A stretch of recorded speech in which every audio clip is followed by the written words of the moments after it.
Don't kill me, man! I'm not going to kill you. I want you to do me a favor. I want you to tell all your friends about me. What are you? I'm Batman. If you've ever danced with the devil in the pale moonlight, you're going to want to pay attention to number 20 in our countdown of the 100 greatest films of all time. It is 1989's Batman. It is Tim Burton's Batman.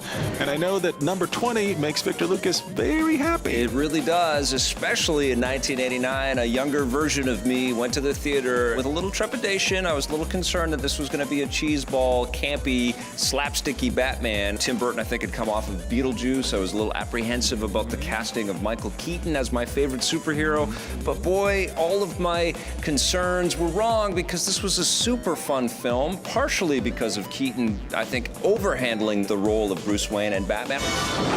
I think he was terrific in the role, but I also really fell in love, as everybody did, with Jack Nicholson as the Joker. He's amazing in this movie. What a performance from Nicholson. You're insane. I thought I was a Pisces. And I think that's what gives it a critical backbone. Yeah. I don't think the mainstream would have been as interested in this version of Batman if we didn't have this vaunted actor in Jack Nicholson taking on this role of the Joker. He has so much fun over the course of this movie. I mean, it looks like every scene he has just finished laughing before the scene starts, and then he starts laughing again as soon as the scene ends. In some ways, this is an old Batman tale where the villain of the Joker somehow turns out to be more interesting than the hero of Batman. That often is the case, for sure. I mean, Batman is very singularly focused. He's got a drive to stamp out the... He doesn't like pleasure? He doesn't want crime. He doesn't want to smile. He does encounter Kim Basinger as a very sexy Vicky Vale in this movie, and those scenes are a lot of fun. And I love Tim Burton's designs of Gotham City. It was very reminiscent of the Bill Finger era of Batman. So this movie actually exists as an excellent link between the more gothic, realistic, gritty tones of Christopher Nolan's franchise and the old 60s, even going back into the 50s and 40s kind of work around Batman. It's a nice linkage, you know? I gotta ask you a question, though. Yeah. How do you feel about the Prince song?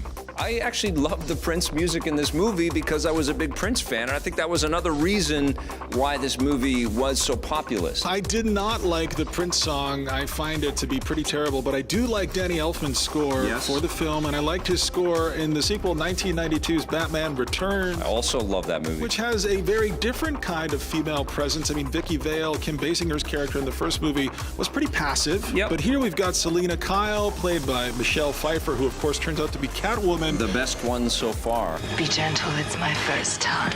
And man, she is lithe, she is acrobatic, she is sexy, she is intelligent, she sews her own cat suit. She's amazing in that movie. Meow.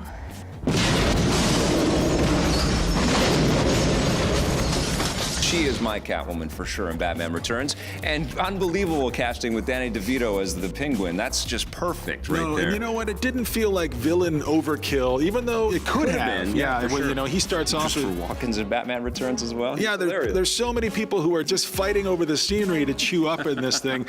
Everybody seems to be having a good time, especially Tim Burton, because he gets to exercise all of those carnival demons that he has inside of him. He likes the circus. I mean, there's lots of circus imagery in all of his movies, but especially in Batman Returns. I love how all the villains in the movie, they all look like weird freak show clowns, and I love all the fights with Batman, and I love the snowy Gotham in this. It's a Christmas movie. It's another Christmas movie, not unlike Die Hard. The 1-2 punch of Batman and Batman Returns is fantastic. Who are you?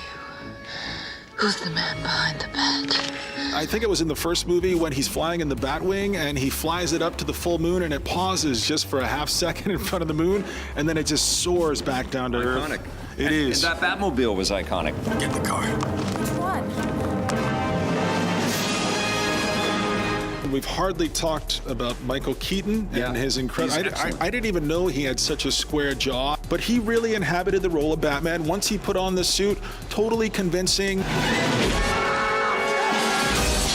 I actually liked Kilmer as a choice, and I liked Clooney as a choice, but if you're looking at that original 80s to 90s Batman, there was only two choices that you could go for, and that was Batman and Batman Returns. That's why they're sitting pretty at number 20.